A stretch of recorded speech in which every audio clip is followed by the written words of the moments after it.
আছে চ্যানেল নবরূপের পর্দায় আমার আপনার সবার প্রিয় অনুষ্ঠান আজকের রাশিফল নিয়ে। আমরা আজকে কর্কট রাশি নিয়ে কথা বলবো, আর সেই কর্কট রাশি নিয়ে কথা বলার জন্য আমরা পেয়ে গেছি সেই প্রখ্যাত জ্যোতির্বিদ অমৃত আনন্দকে। স্বাগত দাদা। নমস্কার, আপনাকেও নমস্কার, দর্শকদের নমস্কার। আচ্ছা, বলছি দাদা, আজকে আমরা কর্কট রাশি নিয়ে একটু আলোচনা করব। সবার প্রথমে আপনি একটু কর্কট রাশি সম্বন্ধে দর্শকদের একটু কিছু বলুন।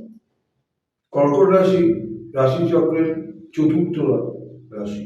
আমি আগেও এই চ্যানেলের দর্শকদের উদ্দেশ্যে বলেছি যে রাশিচক্রের 12টা ঘর, 1 মেষ এবং 12 মিনে গিয়ে শেষ। তার মধ্যে চতুর্থ রাশি কর্কট রাশি। এটাকে জ্যোতিষশাস্ত্রে জলরাশি বলে চিহ্নিত করা হয়েছে। এই যে রাশিফল আমরা বিচার করি বা রাশি নিয়ে কথা বলি, অগ্নি, পৃথ্বী, বায়ু, জল, এই 4টে হচ্ছে তার ভাগ। কোনটা অগ্নি রাশি, কোনটা পৃথ্বী রাশি, কোনটা বায়ু রাশি, কোনটা জলরাশি।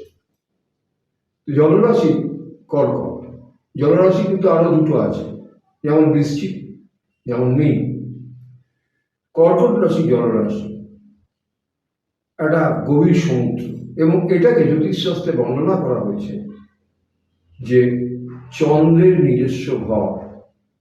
আপনি যদি রবিকে প্রথম ঘর ধরেন, উত্তরায়ণ যেখানে শেষ হচ্ছে রবি, সেটা হচ্ছে প্রথম ঘর, রবির ঘর, সিংহ রাশি। এবং কি অদ্ভুত একটা সাদৃশ্য আছে যে রবিকে জ্যোতিষ সাম্রাজ্যের সম্রাট বলা হয়, আর চন্দ্রকে রানী বলা হয়। এবং এই থেকে অনেক কিছু আমরা বিচার করি, যেমন পিতা মাতা বিচার করি, পিতার রবি কোথায় ছিল বা জাতকের রবি কোথায় ছিল, চন্দ্রের কোথায় ছিল। আবার মজার ব্যাপার এটাই যে আপনারা সবাই শুনেছেন যে 9টি গ্রহ নেই আমাদের জ্যোতিষের যত সব বিচার।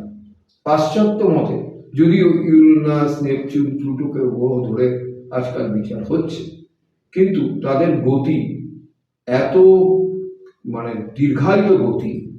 রবি যেমন 1 মাস অন্তর একটা রাশিচক্রে একটা ঘর চেঞ্জ করবে। যেমন ভাদ্র মাসে যাদের জন্ম, তাদের যেমন সিংহ রাশিতেই রবি আছে, তেমনি আশ্বিন মাসের রবি কিন্তু চলে গেল কন্যা রাশি। তার মানে কি, প্রতিদিন সে 1 ডিগ্রি করে তার অবস্থান বদলাচ্ছে। তেমনি চন্দ্র কিন্তু আবার 2.5 দিন অন্তর ঘর বদলাচ্ছে রাশিচক্রের। খুব মুভেবল, আমরা বলি এরা খুব ডায়নামিক, তাড়াতাড়ি ঘুরে। শনি যেমন 2.5 বছরে ঘুরে একটা রাশি থেকে আরেকটা রাশিতে, বৃহস্পতি যেমন 1 বছরে একটা রাশি থেকে আরেকটা রাশিতে স্থান পরিবর্তন করে, তেমনি শুক্র 28 দিন অন্তর ঘর পরিবর্তন করে। আবার দেখুন, রবির কাছাকাছি গ্রহ বুধ, সেটা কিন্তু 18 দিন অন্তর ঘর পরিবর্তন করে, একটা রাশি চক্র থেকে আরেকটা রাশিতে যায়।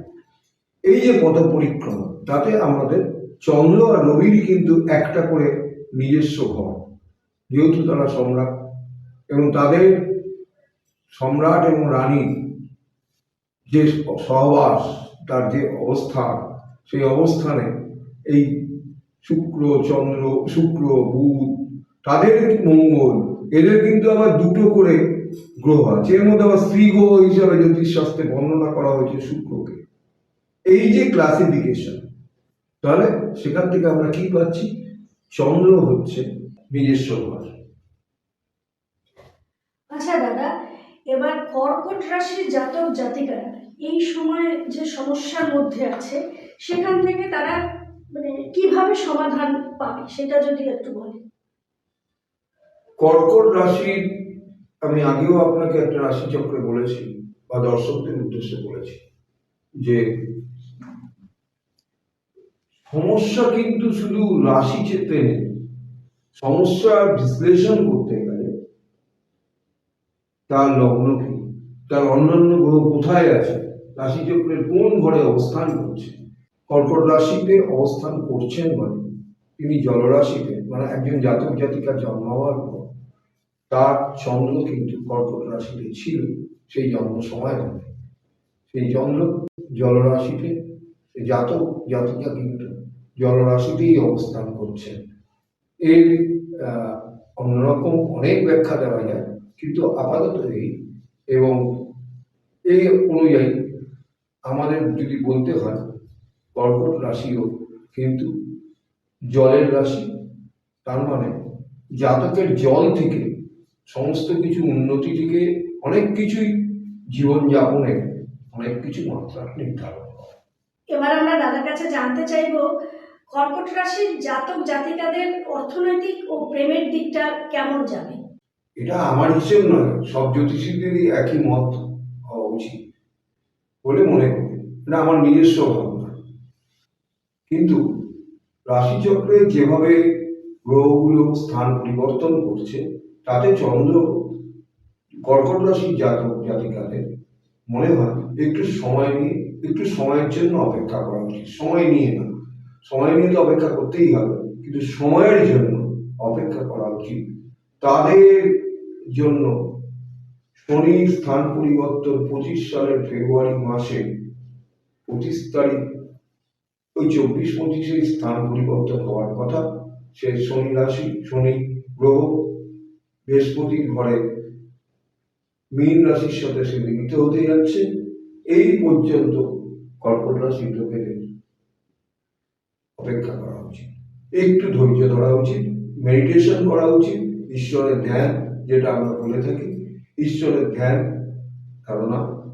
তারা যারা অন্য ধর্মাবলম্বী, কোনো মুসলিম ধর্মের মানুষ, তিনি আল্লাহর প্রতি আরো বেশি করে মনোনিবেশ করা উচিত, আল্লাহর সেবা মনোনিবেশ করা উচিত।